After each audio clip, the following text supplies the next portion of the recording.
All right, what's up, everybody? Welcome to Studio de Jefre de Quarantine. And today I'm going to do my top 10 linebackers in this NFL draft class. Now, these things are subject to change. I've only seen 10 linebackers so far, but that's no reason not to go through them, right? Cowboys, do they have a need at linebacker? Maybe. Maybe not. Are you going to roll with Jalen Smith and Leighton Vander Esch? Maybe. Maybe not.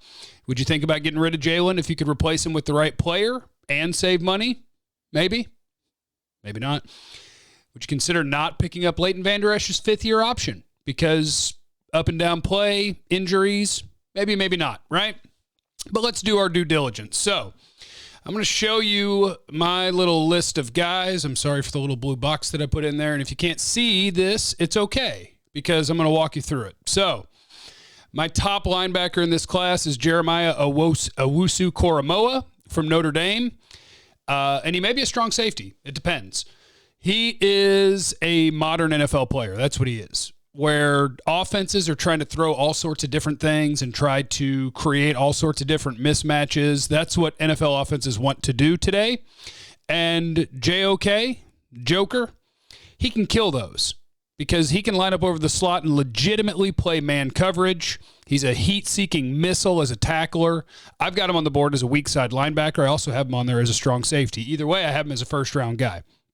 Undersized, according to historical linebacker comps, he's probably 210 pounds.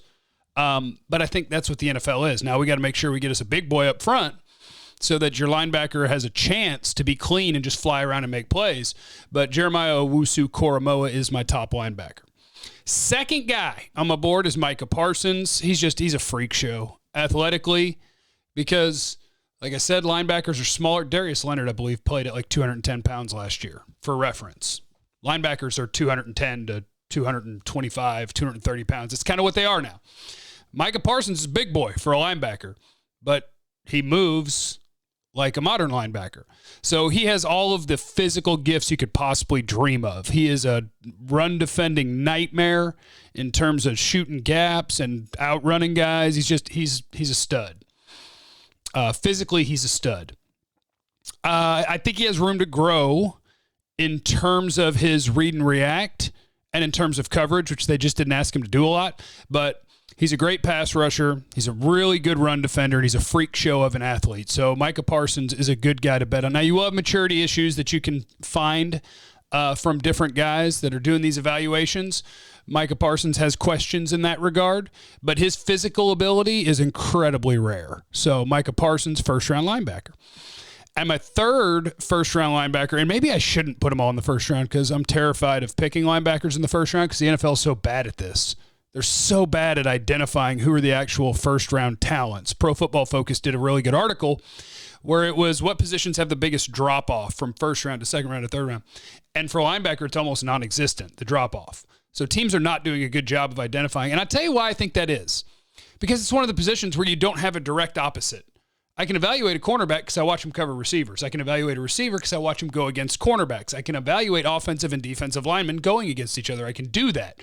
But linebackers operate in space and off of keys, and the coverage that they're going to do in the NFL is not the same as it is in college. So they don't have a direct opposition.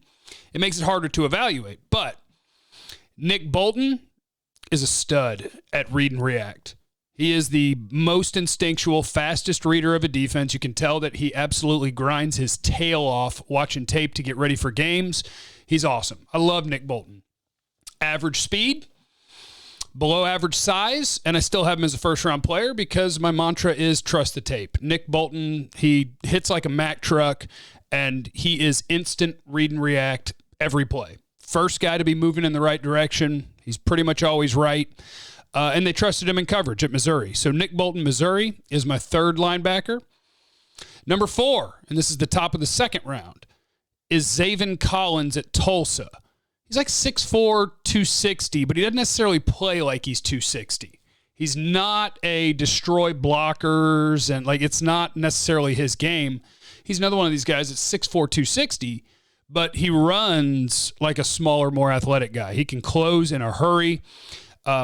When he's dropping in zone, you got to really throw it over 6'4" with long arms. So he makes passing lanes tough. He's a really good pass rusher. I don't know how to fit him into the Dallas defense, honestly. I think he might be an edge rusher. I like him. I don't love him as much as some other people do. Other second-round linebacker, Jabril Cox, LSU. Now, he's not a good run defender. Okay at best as a run defender. But what Jabril Cox is 6'4", and he's a fluid athlete that can absolutely cover. Whether you're watching tape, whether you're looking at Senior Bowl stuff, Jabril Cox is a coverage linebacker that's going to have to come along and get better in terms of playing against the run. And so I don't know if that scares you or not, but coverage is just so freaking important in today's NFL. So Jabril Cox, second-round linebacker. Then Baron Browning, Ohio State. They're weird because they had 4 linebackers that I've got to watch for the draft. They've got Baron Browning. Whoops. They got Pete Werner. They got Tuff Borland, and they got Justin Hilliard. And I actually think the 2 best NFL prospects are the 2 that played the least. And Baron Browning is my top one.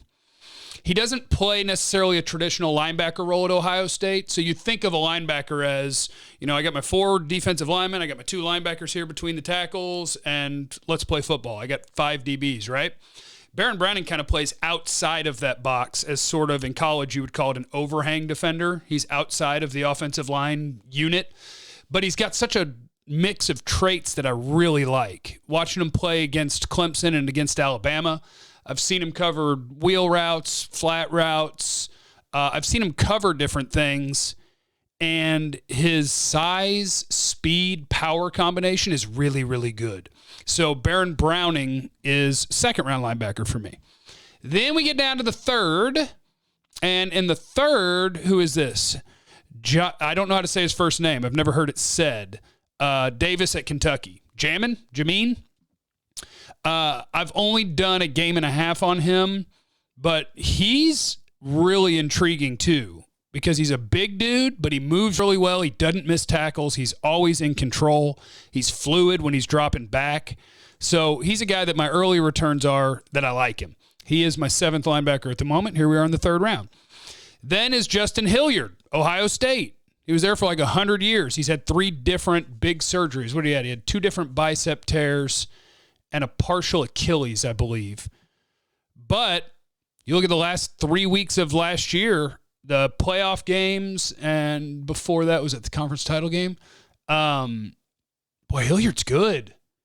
And he is the Ohio State guy that I think is, like, he's not as athletic as Baron Browning on tape, but boy, he thumps. He is violent in terms of getting rid of blockers and finishing tackles. So he's intriguing to me, and he is linebacker number 8. Linebacker number 9 is Chaz Surratt, who a lot of people have a lot higher than that. I'm sure you've heard by now, and if not, welcome to the party. He was a quarterback in high school. I believe he's now played 2 years of linebacker. Is it more than 2? Let me look here. But I don't like him as much as everybody else does. Like, he's a good athlete. He's 6'2", 225, but it bothers me that he can't get off blocks. Yeah, he's a 2-year linebacker, and boy, he filled up the stat sheet too. So, like, he's a good blitzer. He's a pretty solid tackler. He's a good athlete, but I'm watching him get hung up on blocks a ton, and you can see the youth at the position. So I'm a little lower on Surratt than a lot of people, but there you have it. He's my linebacker 9. And for now, and I don't think he'll stay there when I've seen more guys, Pete Werner at Ohio State is my linebacker 10. He is, I have him in the 4th round and might go lower than that. He's just like, he's a steady dude, but he's not all that athletic. He's not great in cover. Like, he's I will do my responsibility guy. I'm going to do my job and you can trust me guy. But I don't know. I don't love the athleticism. I don't love him in space.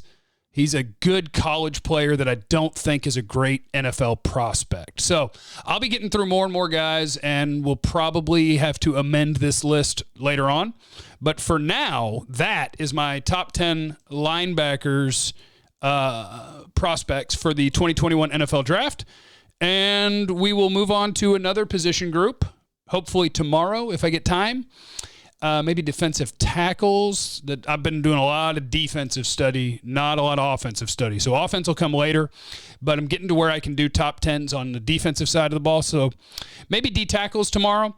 And if there is a linebacker that you love that was not listed here today, feel free to drop him in the comments. I'm still working my way through. I've still got probably 9 or 10 more linebackers to watch. And that's where we stand today. So make sure you're listening 2 to 7, 105.3 The Fan, G-Bag Nation, radio.com app if you're out of the listening area, home of the Cowboys. And you don't know what anyone is going through, so be cool to everybody. I love you. Bye.